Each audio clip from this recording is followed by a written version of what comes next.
Today, we've decided to start a bit earlier because of the level of excitement that we had on this specific topic around combating the next level of cyber threats with intelligence.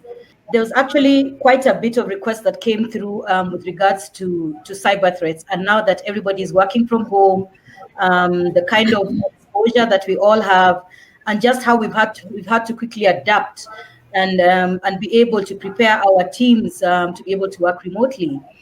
So in order for us not to get exposed, we realized that it's important for us to bring on experts in the cyber security space, so they can be able to give us, just a high level view of some of the things that attackers are doing out there. Remember, now that we're at home, our children are going to school online, so there's all sorts of threats there. You're sharing devices. You've had to move a lot of your workforce to work remotely. Maybe they were not, properly readied on how to deal with any kind of exposure that may come across them. They could be browsing the wrong sites and getting phishing attacks and all sorts of things going on. So I'm very excited about today. Ideally, what is happening is that we're going to start the conversation. We will run as usual for 1 hour, maximum 1 hour, 15 minutes. And then the conversation can continue online. We will share the recording as usual. And then we will share the presentations also, and we will share our feedback request.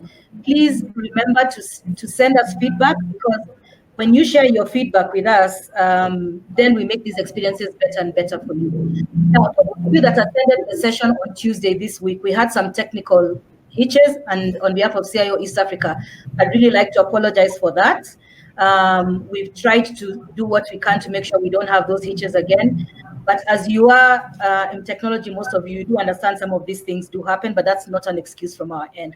So we hope to continue to make the experience better and better for you. During the cloud session that we had on Tuesday, some of the things that were talked about from a threats perspective was we have the issue of unsecure home networks, we have identity theft, we have unauthorized access, we have ransomware.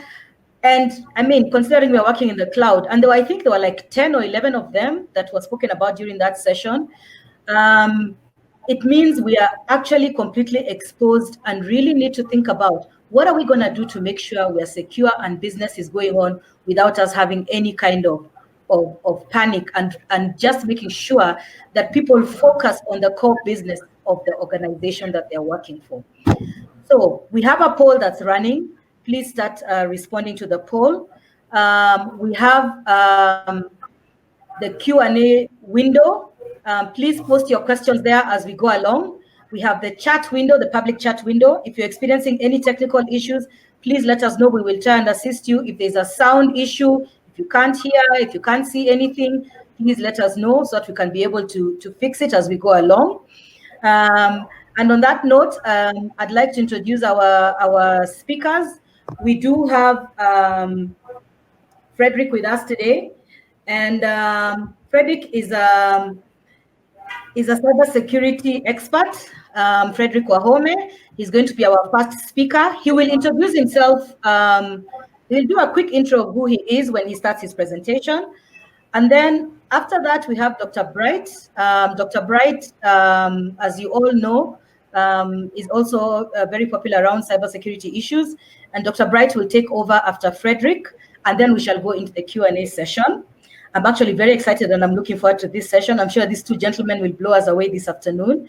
Once again, remove your pen and paper. Let's engage as usual. You're always a fantastic audience, and I'll catch up with you later. Thank you very much. Frederick, the mic is yours, and welcome on board. And I'm delighted today, and anytime that we get an opportunity to be able to share, to make our world safer in terms of cyber, at the cyberspace, we are always happy to be able to share that information out there. I will start off with the slides. I'll have about 7 slides. And the topic today is very important because we are speaking about intelligence. We all know we have the other forms of intelligence. We have human intelligence, where we have intelligence officers, maybe working in national intelligence. That is where we can be able maybe to relate somehow. And when these officers are working, they have sources and methods that they deploy, so that whatever information they are collecting, it is an information that can be able to be used out there to make decisions. They share with the president and other leaders.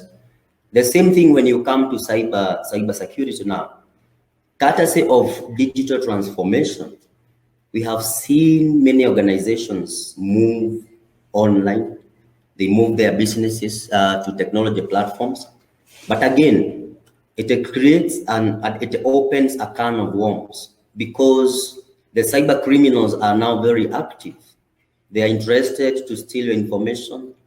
They're interested to steal even the money, especially our financial institutions like SACCOs and the banking. And if we continue to behave as if things are okay, especially the IT, the IT community, the cybersecurity community, we might get to a situation whereby even the public is going to lose confidence on our profession, because we cannot assure them that we can be able to protect them on the cyberspace. So in this case, I'm going to take you through my presentation. So allow me to just turn off the camera for now. And I also acknowledge my co-presenter. Daktari has been a friend for a very long time, including the time that he was still studying. And we are still doing things for the industry so that we can make Kenya's cyberspace secure. So one question that we may ask ourselves here is, what is this cyber intelligence? And why is it important? And locally and within East African region, why should we think about cyber intelligence? One of the reasons is we have organizations, and any standard organization, they have a firewall, they have a antivirus, they have IDS. But the challenge is most of these equipments within that have been deployed within their perimeter and within their networks, they give out and they produces a lot of logs, a lot of information, which at the end of it, this information is not being used the right way to be able now to project into the near future, so that they can be able to know if it is a circle. Should they know in the next 1 month which threat do they expect to get? If it is, let's say, the banking, should they just, guess things around, even if they have invested to have platforms in cyber and all that? So in this case, the threat intelligence, just as the same as human intelligence, it's all about collection of information. And this information that we are collecting not just any information, but we want specifically to be able to know which is this threat information in terms of cyber. Which are these exploits that are being used? Which are these local threat groups that are there attacking us? Like now, we have a group that it's called IDFed. There's a group that has been trying to study the local threat groups that attacks the African region and also the Eastern African region. And we have been able to identify most of the local threat groups and also the tools that they use, so that you can be able to use this information for the benefit of your organization. And in this case, we have intelligence lifecycle. There's a process. So when you are collecting this information, when the antiviruses feeds you with a lot of data, when the firewalls feed you with a lot of information, when let's say the Windows, you are running Windows in your environment, Windows produces a lot of events. But now again, do we collect this information? Do we correlate this information so that we can be able to learn which are these specific threats that attacks and target our organization? And this is where we are going wrong, because we are deploying so many devices on the networks. A standard circle deploys a firewall, they deploy an intrusion detection system, they deploy an antivirus.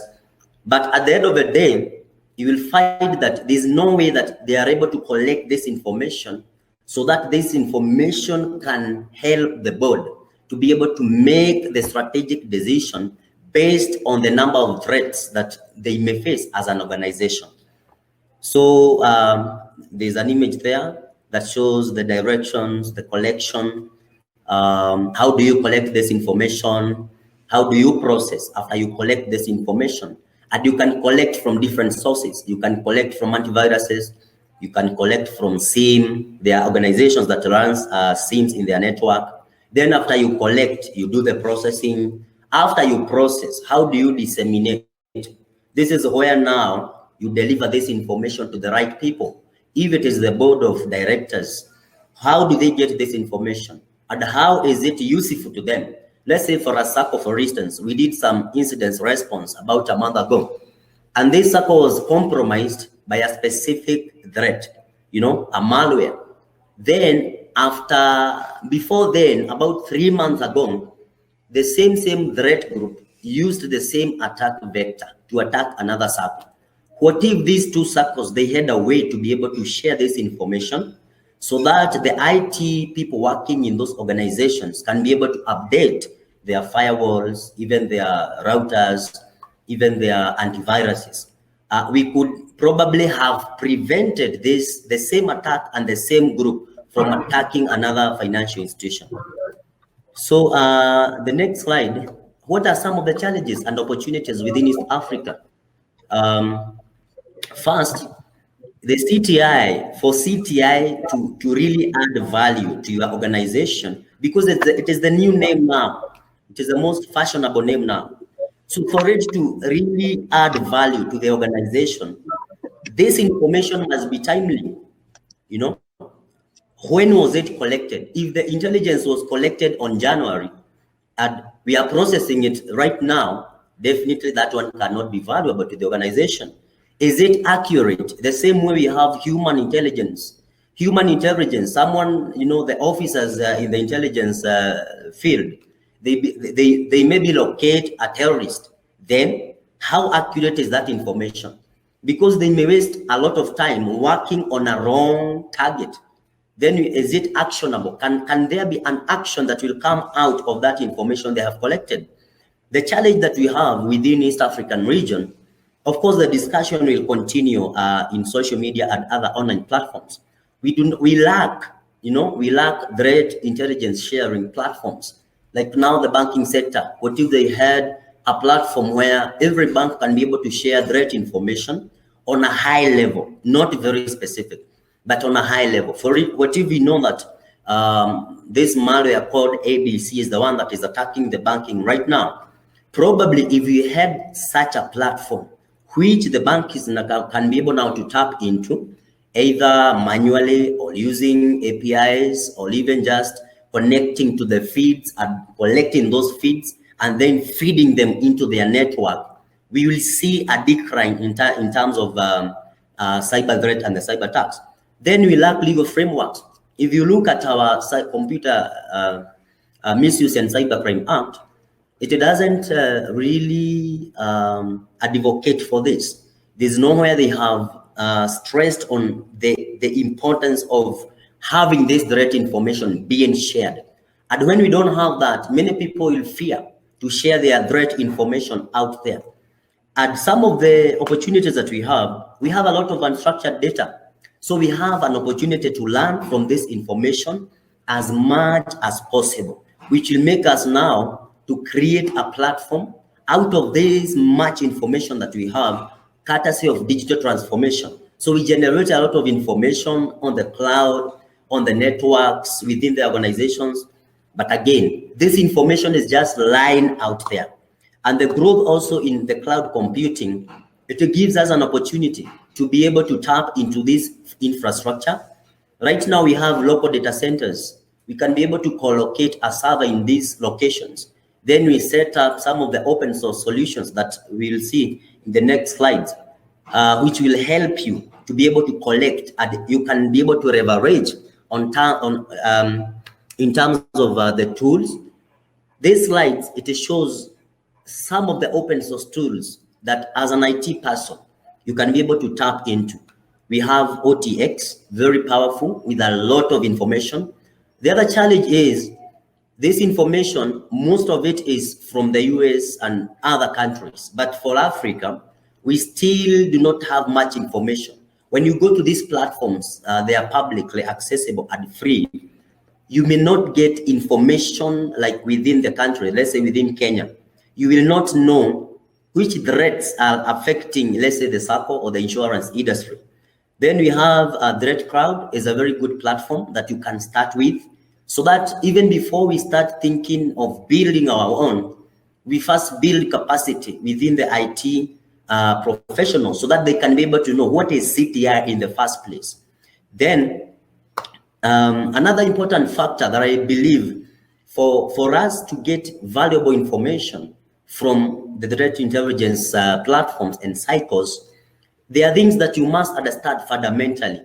If you do not understand about indicators of compromise, indicators of attack, because when you have a very good intelligence platform which is able to get information and feeds, threat feeds from other sources, then it will help you to proactively prevent the attacks. What we have, we do respond to many cyber incidents locally and within East Africa. We don't have proactive protection of our organization. What we have is reactive. Many people are investing in terms of incident response, in terms of forensics, which is okay. But again, we need to rethink the strategy. And this is where, as the threats continue to grow, the next generation threats are they coming. They are using AI. This is now the time that we start thinking about being proactive. And this is where you understand about indicators of attack, where you can be able to monitor a connection.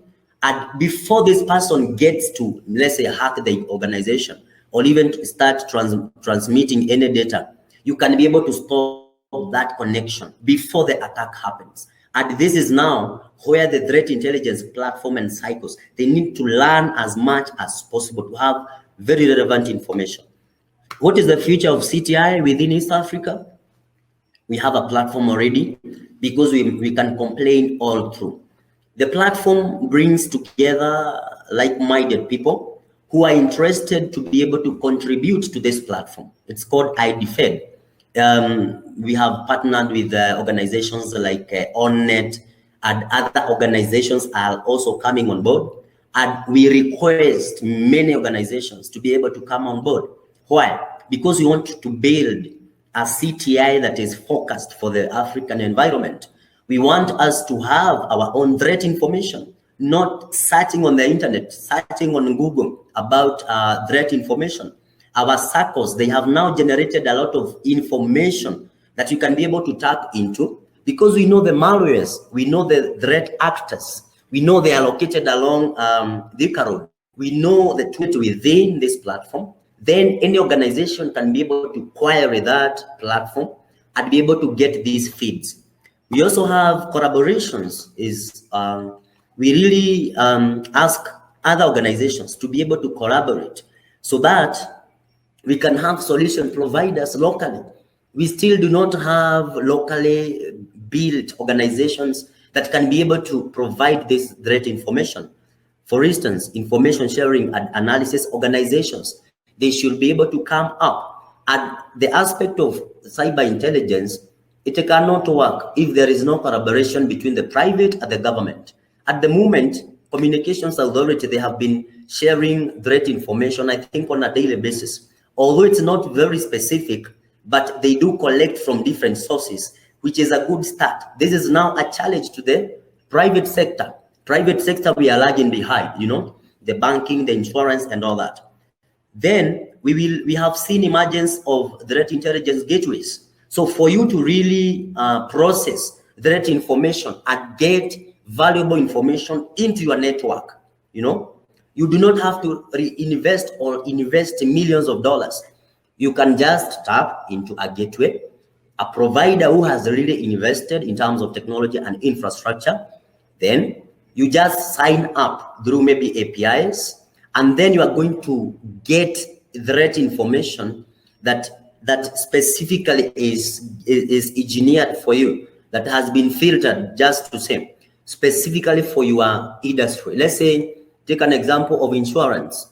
So when these providers of these gateways, they do collect a lot of information from their customers around the globe. So what happens is that if you want now to tap into this, you just speak to them. You set up platforms, technology platforms, and you are not going to need a lot of, let's say, a lot of financial investment to be able to do this. And as we move forward in the near future, we have seen this growth at the global stage. Now, it is a challenge to us as organizations. If you provide IT services, if you provide cybersecurity service, this is already an avenue for generating of income. I've also seen internet solutions. They have already started to provide something around that, and that is very commendable. So this is also a challenge to other players in the industry. Also, quantum computing and AI, it's going to get better day by day. But the challenge is, the more quantum computing and AI and machine learning gets better, the more even the threat actors and the attackers use the same, because they build malwares. They are now building ransomwares that have integrated artificial intelligence in them. So it means that whatever you are using to defend the organization must have the same capability or even more than the threat actors and also the malwares that they are using. So threat intelligence will no longer come from the web scraping. We have seen that a lot. So if you go into a standard organization, ask them for intelligence information on the cyberspace, most likely they are going to go to Google or any other web forums. They will definitely search, and whatever information they get, this is not information that can be able to be used by that organization to make some strategic decisions. Like now we have COVID-19. We need some already to have some information which is very specific, that we can be able to advise our local organizations that now, cyber-wise, this is where the threats are going. And you have not collected this information from the US or from the UK. You have collected them locally. So we have organizations like TESPOC. They can be able to provide us with this information. We have other players. And this is also a call and to other players to be able to also come on board and build an information which any other organization or any other individual can be able to tap into and make their own strategic decision. And with that, I am through with my presentation. It was such brief, but it is a very good session. So I take the mic back to our moderator, and thank you very much for listening. God bless you. Thank you so much, Frederick. Dr. Bright, we are still connected. I'm not sure as to why you can't hear us, and we're just about to move to you. Thank you so much, Frederick. That was such an educative session. I didn't even know CTI is a term today. And for me, one of the biggest things that I've taken away from today is proactivity. You have to be proactive when it comes to CTI. You have to be able to predict in advance and do and mitigate any issues that may come up.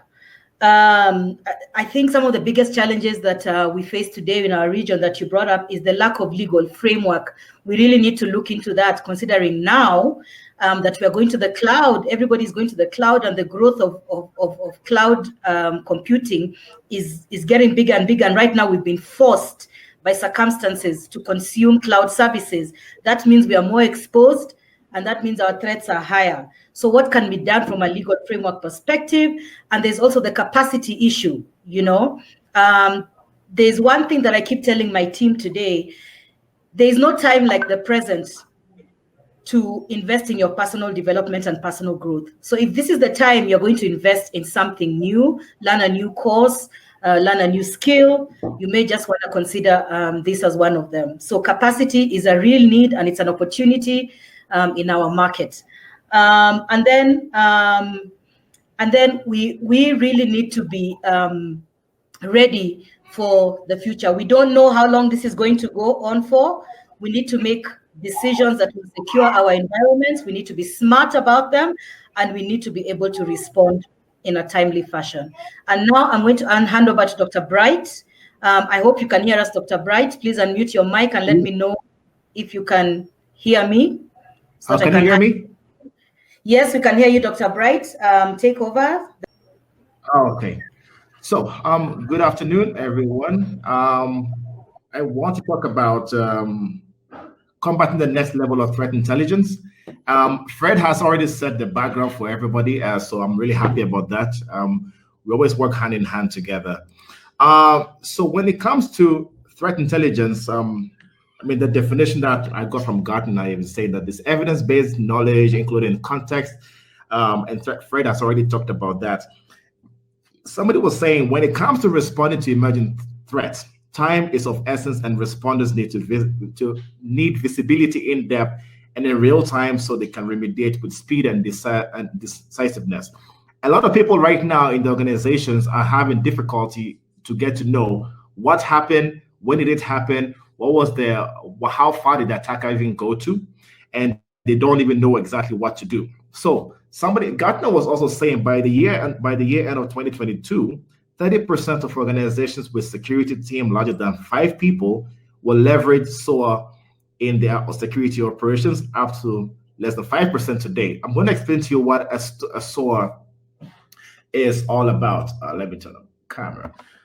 So I'm going to explain to you exactly what a SOAR is all about. So the attack phases, how we know as it is right now, is that it takes days of months for reconnaissance. So when hackers are trying to get information about you, they spend a lot of time trying to understand who you are, what you're all about, and how did they even get to compromise you in terms of. So a lot more time is spent when trying to do reconnaissance. And there are so many open source available information that is out there. There's so many tools and methodologies that can be used. And right now, you can tell everybody has access to it. When it takes time to compromise, it takes minutes or it can take days. You all know right now, it takes only 5 minutes for anybody. I'm so sure 85% of you who are in this webinar right now, your emails can be spoofed. That email can be sent to anybody, and there's a likelihood that out of 10 people in the organization, at least one person is going to open that. The established persistence trying to make sure they can stay inside the network, stay inside and see how far can they go with the kind of connection they have. And then from there, they want to be able to do what? Install more tools. Installing those tools with the persistency, meaning that every time you restart your computer, they will always have connection back to the network or your system. And you know, it only takes one computer to be compromised to actually move laterally with lateral movement. That takes days, that takes months, and they'll be stealing data out of your network without even knowing. And that the mean time value for that, as of 2014, what they say is it takes about 206 days for all that to be happening.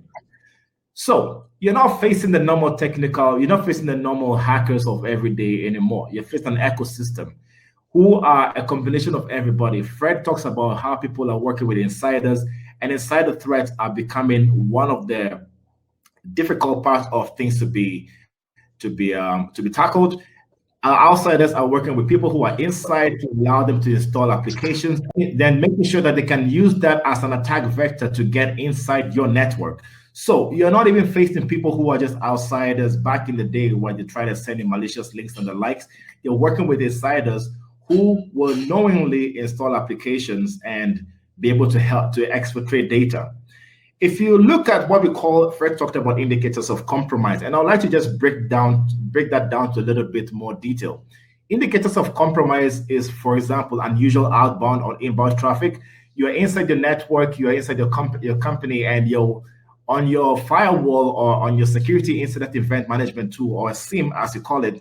You're seeing that there's a lot of traffic that is leaving the network, but you're not exactly sure where it's going to, who is having access to it, or even what is coming in. So many people look at indicators of compromise of inbound traffic, of what traffic is coming in for, say, DDoS and the likes, but they're forgetting of what is leaving the network for exfiltration. Brute force attempts, you see how inside it, we've seen, I'll show you a very good example right now where people come into the network and in the morning, at 4:30 in the morning, you see somebody has tried to log into the system 300 times in less than 5 minutes. That is humanly impossible. So that's possibly because somebody's using a brute force tool to try to see if they can guess the password. And it's a very good chance that they might actually get access to it. Unauthorized file modifications, which a lot of banks in Kenya, you've seen that's what happened. Somebody goes to modify a file, and next thing you know, they're sending money out or they're authorizing money or transactions that are not supposed to. Malware detection, very good way of people getting in. They install a malware, and these days, the malware types that are coming to you are different. Let me break it down for you right now. Back in the day, it used to be an executable file, which will come to you, and that executable file gets to be run on the computer, which most probably might not get detected. These days, hackers are working ways to be able to make sure they're almost undetectable. They'll come in the form of a VBS, VB script, which is a basic script. A recent attack, I'll share a document with you after this. You can look at it and see the new advanced persistent threat attacks that are coming in. They've been embedded inside documents. They've been embedded into, say, a Microsoft Excel sheet, a PowerPoint presentation, or Microsoft Word to run as macros, and most of the time cannot be detected. This is coming to run as what they call WScript DLL files, and they're even attaching themselves to other kind of files, which we call a fileless malware. Because if you know how a malware actually works, it downloads and attaches to the computer disk is when it actually activates. So they can actually bind that to another application that it doesn't get detected. And when it runs on your machine, you are not seeing the malware that is running. You're only seeing another program such as WinRAR or 7-Zip or another PDF program that is happening. Then we have privilege escalation, of course, taking control of your machine and be able to escalate to a higher privilege. Geographical irregularities. You see that your computer is communicating what they call a command and control outside, which is in China, Russia, but they keep changing. They can even make it to be actually authorized in Kenya only. Behavioral anomaly scans, all of those are indicators of compromise, and that is what your security incident and event management tool is supposed to see. What is the kind of level of maturity we're looking at these days? People back in the day, if you had a company that is unaware or level 1, it's an organization that lacks the necessary information to effectively take action on some of the hacking attempts that are happening. And we have people who have a SOC who are reactive. When it comes to a SOC, I'm not talking about having a full-fledged SOC as people think. Even having a solution that is internally can tell that your firewall is saying that you can see the kind of traffic that is coming in or what is happening in the network and you're blocking. That is more of like a SOC. So you're a bit reactive. There's proactiveness, but the next level of things that is going to be done, which you have to start thinking about, is a SOAR, which is AI-based, which I want to just take you through, and also another part of how to respond to incidents like this. So when you're looking at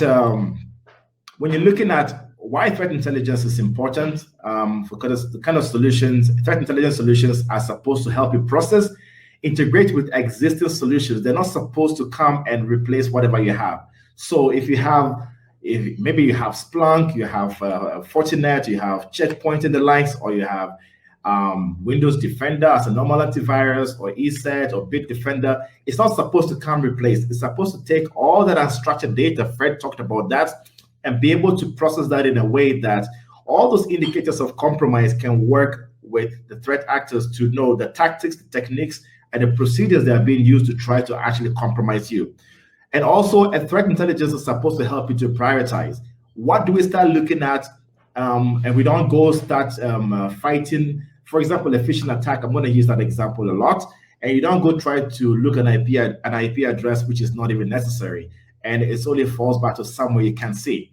Formalizing the triage and incident response so that you know exactly where do I start from? How do I get to respond to that attack? And also automation. Half the time you get to see an IP address is trying to do a DDoS attack on you. And you get to find out because the traffic is too high, the network is slow. You take about 3, 4, 5 hours trying to investigate that. And the next thing you do is what? You go try to block that IP address. That is a very long process to take a long time. The effect on your business is not going to be very smooth. So you want automated response. That is where threat intelligence comes in. Quick turnaround times. You want playbooks for automation. You want to be prompt alerts and response, and also you want intelligence for correlation to stop future attacks from happening. Here's a sample of a client which we're looking at some time back, whereby the firewall was a brute force attempt 2 times, and they were successful twice, and there was a login failure 21 times. Why was somebody on a normal day, at the time when you're looking at, log into a system 21 times? It could be false positives, or it could be actually be real. So these are some of the things that we're looking at when it comes to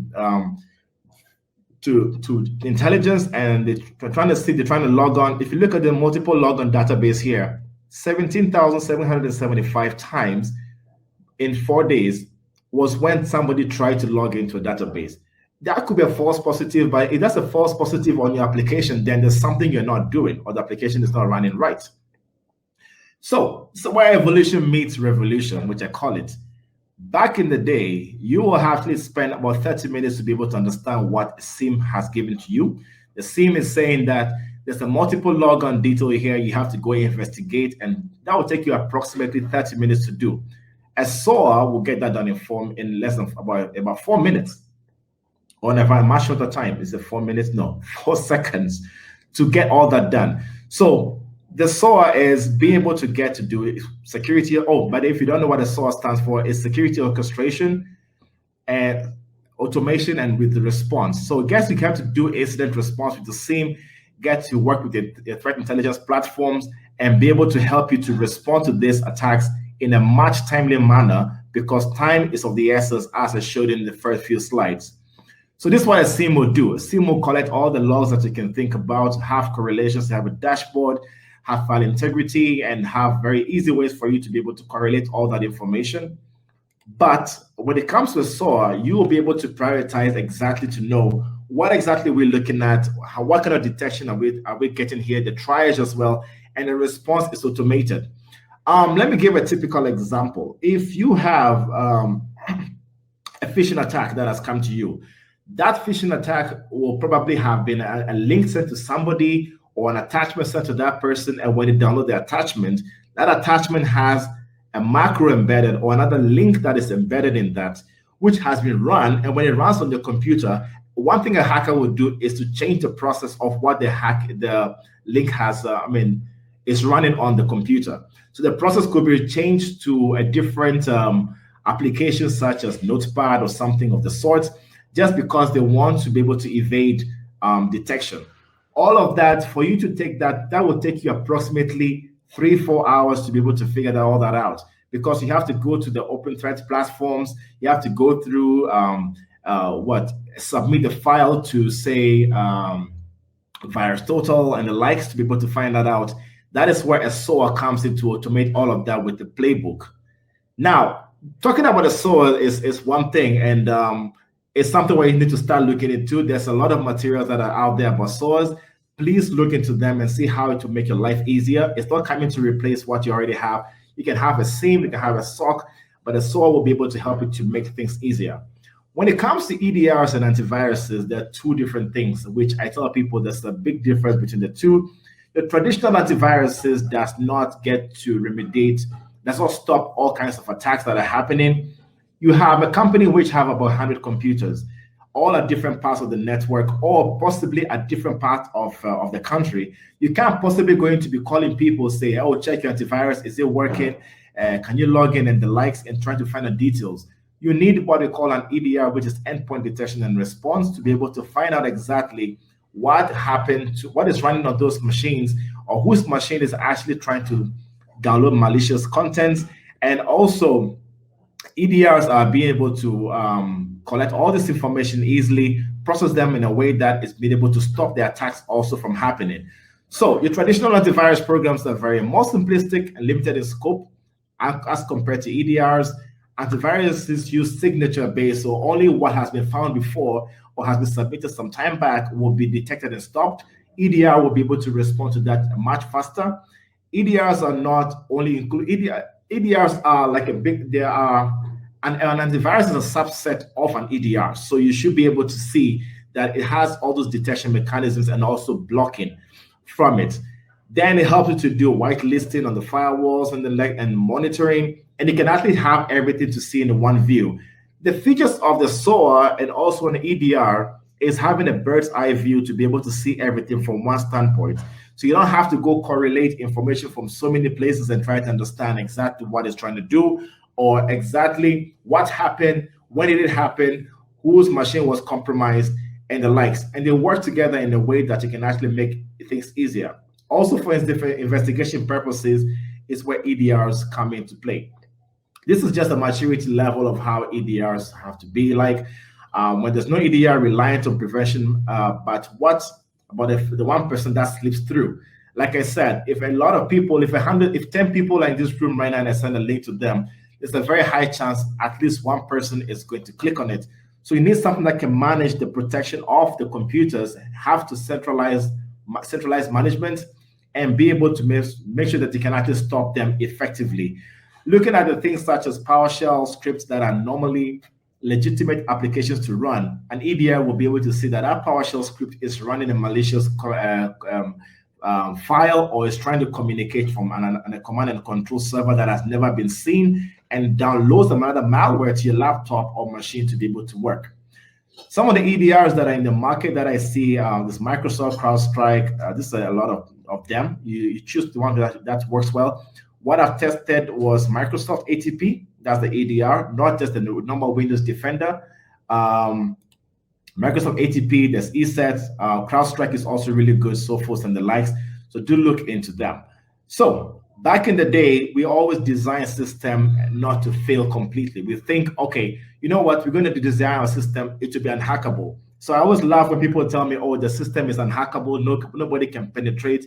You need to start to design to recover very quickly. You can't be designing your systems and applications on networks to be able to fail, not to fail completely, but how do you recover very, very fast in case anything happening? That is why, again, time is of the essence.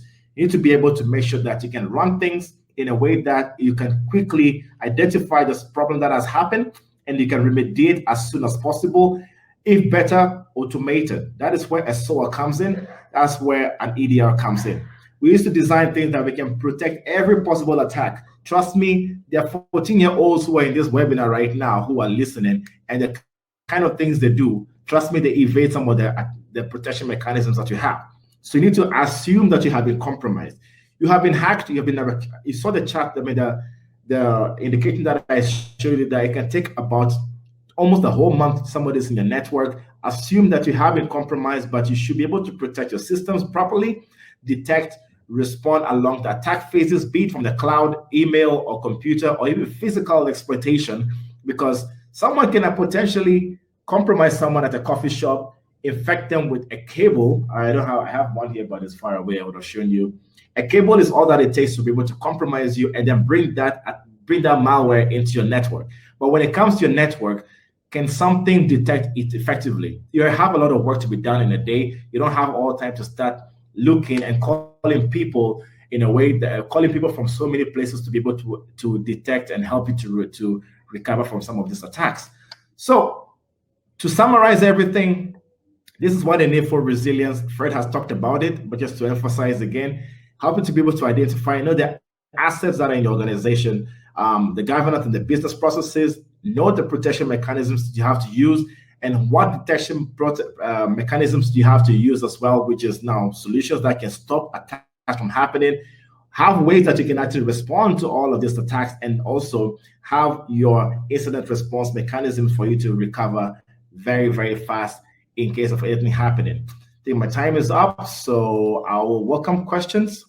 Thank you very, very much.